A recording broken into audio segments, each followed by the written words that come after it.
ಮಯ್ಯಾಸ್ ಕಿಚನ್ಗೆ ಎಲ್ಲರಿಗೂ ಸ್ವಾಗತ. ನಾನು ಶೈಲಾಮಯ್ಯ. ಇವತ್ತಿನ ಹೊಸ ರುಚಿಯೊಂದಿಗೆ ಬಾಯಲ್ಲಿ ನೀರೂರಿಸುವ ಮಾವಿನಕಾಯಿ ಕಾಯಿರಸ ತುಂಬ ಟೇಸ್ಟಿಯಾಗಿರ್ತದೆ. ನಾನಿವತ್ತು ರುಚಿಯಾದ ಮಾವಿನಕಾಯಿ ಕಾಯಿರಸವನ್ನು ಮಾಡ್ತಾಯಿದ್ದೇನೆ. ನಮ್ಮ ಉಡುಪಿಯಲ್ಲಿ ನಿನ್ನೆ ತುಂಬ ಜೋರಾಗಿ ಮಳೆ ಬಂದು ಮಾವಿನಕಾಯಿಗಳೆಲ್ಲ ನೆಲಕ್ಕೆ ಬಿದ್ದು ಕಟ್ಟಾಗಿ ಬಿದ್ದಿತ್ತು. ನನ್ನ ಫ್ರೆಂಡ್ ಒಬ್ಬರು ತುಂಬ ಮಾವಿನಕಾಯಿಯನ್ನು ತಂದುಕೊಟ್ಟಿದ್ರು. ಅವರ ಮನೆಯಲ್ಲಿ ಆದಂತಹ ಒಳ್ಳೆಯ ಮಾವಿನಕಾಯಿ ಬಿದ್ದದ್ರಿಂದ ಕಟ್ಟಾಗಿತ್ತು. ಅದೇ ಮಾವಿನಕಾಯಿಯನ್ನು ಯೂಸ್ ಮಾಡಿಕೊಂಡು ನಾನು ಈ ರೆಸಿಪಿಯನ್ನು ಮಾಡ್ತಾಯಿದ್ದೇನೆ. ಬನ್ನಿ ಅದನ್ನು ಹೇಗೆ ಮಾಡೋದು ಅಂತ ನೋಡ್ಕೊಂಡು ಬರೋಣ.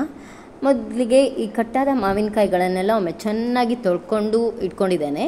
ಸ್ವಲ್ಪ ಕಟ್ಟಾಗಿದೆ. ಇದನ್ನು ನಾನು ಹೋಳುಗಳನ್ನಾಗಿ ಮಾಡಿ ಅದನ್ನೀಗ ನೀರು ಹಾಕಿ ಬೇಯಲಿಕ್ಕೆ ಇಟ್ಟಿದ್ದೇನೆ. ಅದಕ್ಕೆ ಒಂದು ತುಂಡಾಗುವಷ್ಟು ಬೆಲ್ಲ ಹಾಗೆ ಒಂದು ಹಸಿಮೆಣಸನ್ನು ಕಟ್ ಮಾಡಿ ಹಾಕ್ಕೊಂಡಿದ್ದೇನೆ. ರುಚಿಗೆ ಉಪ್ಪು ಕೂಡ ಈ ಸಂದರ್ಭದಲ್ಲಿ ಹಾಕ್ಕೊಳ್ಬೋದು. ಈಗ ಅದನ್ನು ಮುಚ್ಚಿ ಬೇಯಲಿಕ್ಕೆ ಇಡ್ತೇನೆ. ಇದಕ್ಕೆ ಟೇಸ್ಟಿಯಾದ ಒಂದು ಮಸಾಲೆ ಮಾಡಲಿಕ್ಕಿದೆ. ಈಗ ಮಸಾಲೆಗೆ ಒಂದು ಬಾಣಲಿಗೆ ಅರ್ಧ ಚಮಚ ಎಣ್ಣೆ ಹಾಕ್ಕೊಳ್ಳೋದು.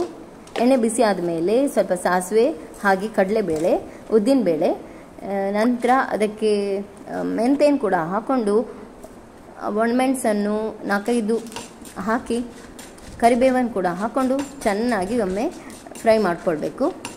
ಒಳ್ಳೆ ಪರಿಮಳ ಬರೋ ತನಕ ಹುಡ್ಕೊಳ್ಬೇಕು. ಖಾರಕ್ಕೆ ಎಷ್ಟು ಬೇಕೋ ಅಷ್ಟು ಒಣಮೆಣಸನ್ನು ನಾವು ಹಾಕ್ಕೊಳ್ಬೋದು.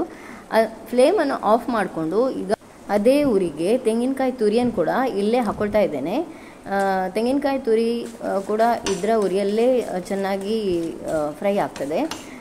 ಸ್ವಲ್ಪ ತಣ್ಣದ ಮೇಲೆ ಇವೆಲ್ಲವನ್ನು ಮಿಕ್ಸಿ ಜಾರ್ಗೆ ಹಾಕ್ಕೊಳ್ಳಿಕ್ಕಿದೆ.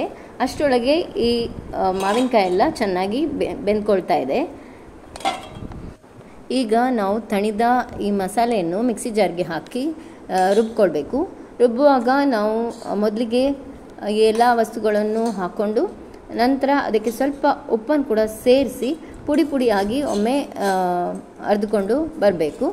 ನಂತರ ಇಷ್ಟು ಅರ್ಧ ಮೇಲೆ ಅದು ಈ ಥರ ಪುಡಿ ಪುಡಿ ಆಗಿ ಬರ್ತದೆ. ಇಷ್ಟು ಪುಡಿ ಆದ ನಂತರ ನಾವು ಅದಕ್ಕೆ ಸ್ವಲ್ಪ ನೀರನ್ನು ಹಾಕ್ಕೊಂಡು ಇನ್ನೊಮ್ಮೆ ಚೆನ್ನಾಗಿ ಗ್ರೈಂಡ್ ಮಾಡಿಕೊಂಡು ಬರಬೇಕು. ಇದು ಕೂಡ ಒಳ್ಳೆ ಟೇಸ್ಟಾಗಿ ಬರಬೇಕು. ನೋಡಿ ಈ ಥರ ಈಗ ಚೆನ್ನಾಗಿ ಪೇಸ್ಟ್ ಆಗಿದೆ. ಈ ಕಡೆ ಮಾವಿನಕಾಯಿ ಹೋಳುಗಳು ಕೂಡ ಚೆನ್ನಾಗಿ ಬೆಂದಿದೆ. ಈಗ ನಾವು ಅರ್ದಿಟ್ಕೊಂಡಂಥ ಈ ಮಸಾಲೆಯನ್ನು ಈ ಬೆಂದ ಮಾವಿನಕಾಯಿಗೆ ಹಾಕ್ಕೊಂಡು ಒಮ್ಮೆ ಚೆನ್ನಾಗಿ ಕುಚ್ಕೊಳ್ಬೇಕು. ನೋಡಿ ಈ ಥರ ಈಗ ಎಲ್ಲ ಮಸಾಲೆಯನ್ನು ಹಾಕಿ ನಾನು ಚೆನ್ನಾಗಿ ಬೇಯಿಸ್ಕೊಳ್ತಾ ಇದ್ದೇನೆ. ಈಗ ಅದಕ್ಕೆ ಒಂದು ಒಳ್ಳೆಯ ಒಗ್ಗರಣೆ ಕೊಡಬೇಕು. ಆಗಲೇ ಇದಕ್ಕೆ ಒಳ್ಳೆ ಟೇಸ್ಟ್ ಬರೋದು.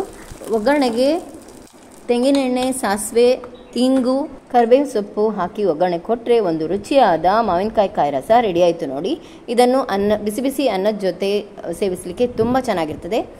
ಇದರಲ್ಲಿ ಉಪ್ಪು, ಹುಳಿ, ಬೆಲ್ಲ ಎಲ್ಲ ಇರೋದ್ರಿಂದ ತುಂಬ ಟೇಸ್ಟಿಯಾಗಿರ್ತದೆ. ಇದೊಂದು ಸಾಂಪ್ರದಾಯಿಕವಾದ ಅಡುಗೆ ಇದು. ಇದೇ ಥರ ನಾವು ಮೆಣಸ್ಕಾಯಿ ಅಂತಲೂ ಮಾಡ್ತೇವೆ. ಅದಕ್ಕೆ ಎಳ್ಳು ಹುರಿಯುವಾಗ ಹಾಕ್ಕೊಳ್ತೇವೆ. ಇದಕ್ಕೆ ಮೆಂತೆ, ಅಷ್ಟೇ ಡಿಫ್ರೆನ್ಸು. ಟೇಸ್ಟ್ ಕೂಡ ಸಾಧಾರಣವಾಗಿ ಸೇಮ್ ಆಗಿ ಇರ್ತದೆ.